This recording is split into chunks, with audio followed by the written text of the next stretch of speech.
Hepatitis C is it's a blood-borne virus. It causes inflammation of the liver, and essentially it's a virus that's spread by blood-to-blood contact. For some people, they're exposed to it and their body just deals with it and they get rid of it. But for more like 70 to 80% of people, it can cause a long-term infection in their bodies and lead to long-term health issues. Some of the risk behaviours associated with Hep C would be where you have blood-to-blood transmission as possible. So you're looking at things like maybe sharing drug use paraphernalia, injections where the equipment isn't properly sterilised, situations where there's, say, a blood transfusion but the blood hasn't been properly screened. In some cases, but not as frequent, sexual transmission, depending on the kind of practices that are involved. And obviously mother-to-baby transmission as well. And also tattoos, if you're looking at a situation where it's, again, not compliant with standards, or piercings, those kind of things that are done in unlicensed settings. Some of the misconceptions about Hep C is that it's not curable, and as we know, that is not the case. There are many testing sites in Ireland that people can access to ensure that they know their status, and then if they test positive for Hep C, the treatment in Ireland is free, and there are many services that can support a person to access treatment. Well, I suppose Hep C is the same as any other infectious disease. Most people don't know where it comes from. You know, there are certain routes that we can say, yeah, it's probably likely that it might have come that way. But for example, in our peer group, there's only one person who knows where their Hep C came from. The rest of the people have no idea where it came from, you know, and quite a lot of them aren't actually intravenous drug users. So the suspicion is that maybe it came through sexual partners or tattoos or medical care abroad, you know.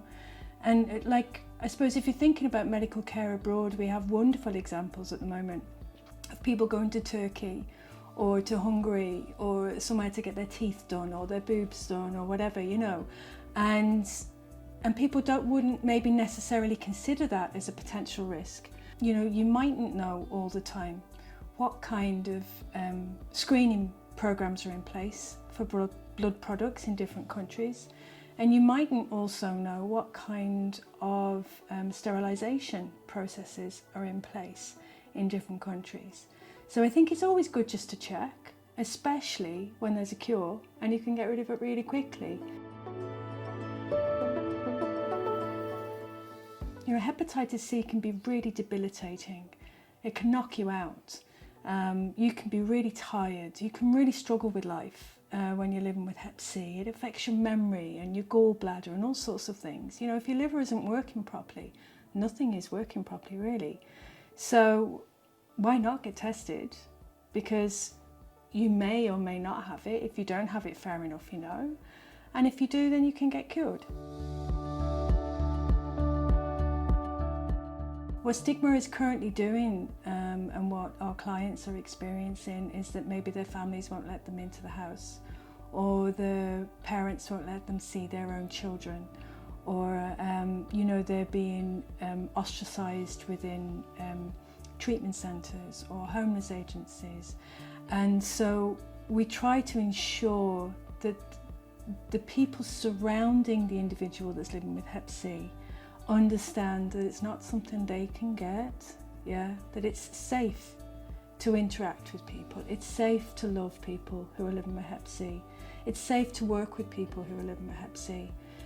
The impact of stigma is that it isolates individuals and leaves them in a place of feeling even worse about themselves, unnecessarily so.